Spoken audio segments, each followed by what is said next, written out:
मुझे एक बात ध्यान आती है, मैं आज आपको मियाँ बदरुद्दीन के बारे में बताता हूँ। मियाँ बदरुद्दीन एक बार हिंदुस्तान में आए और दिल्ली आना था उन्हें। दिल्ली आना था और रास्ते में कहीं भटक गए और दिल्ली तो पीछे छूट गई। दिल्ली पीछे छूट गई तो फिर हरियाणा पहुँच गए और एक आदमी से पूछा कि भाई मुझे दिल्ली जाना था, दिल्ली कहाँ है।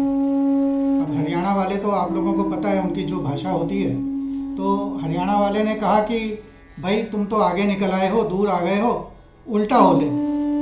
उसको बोला उल्टा हो ले और चला जा। अब मियाँ बदरुद्दीन ने कहा अच्छा भाई उल्टा हो लेता हूँ और चला जाता हूँ। अब वो आदमी तो कह के चल दिया अपना सलाह दे के कि भाई उल्टा हो ले और चला जा। अब इधर जहाँ पर मियाँ बदरुद्दीन थे वहाँ थोड़ी देर में बहुत भीड़ इकट्ठी हो गई। भीड़ इकट्ठी हो गई तो माजरा क्या है, तो पता ये लगा कि मियाँ बदरुद्दीन शीर्षासन में है, उल्टे हो गए हैं और चलने की कोशिश कर रहे हैं। तो हम कोई कुछ कहता है, हम उसको जैसा समझना चाहते हैं हम वैसा ही समझते हैं, हम जैसा सुनना चाहते हैं हम वैसा ही सुनते हैं। हम कभी भी एनालाइज नहीं करते हैं चीज़ों को।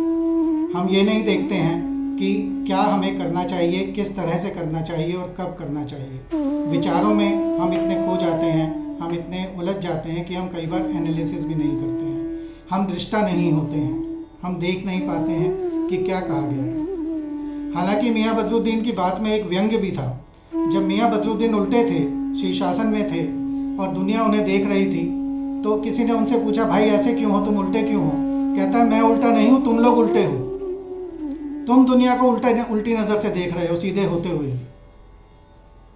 तो कहने का तात्पर्य क्या है कि हम जो भी देखते हैं, जो भी करते हैं, यदि हम उसमें एनालिसिस ले आते हैं, थोड़ा सा विश्लेषण ले आते हैं, बातों को समझने लगते हैं, तो शायद हमारे विचार कहीं हमारे साथ सामंजस्य में आ जाते हैं।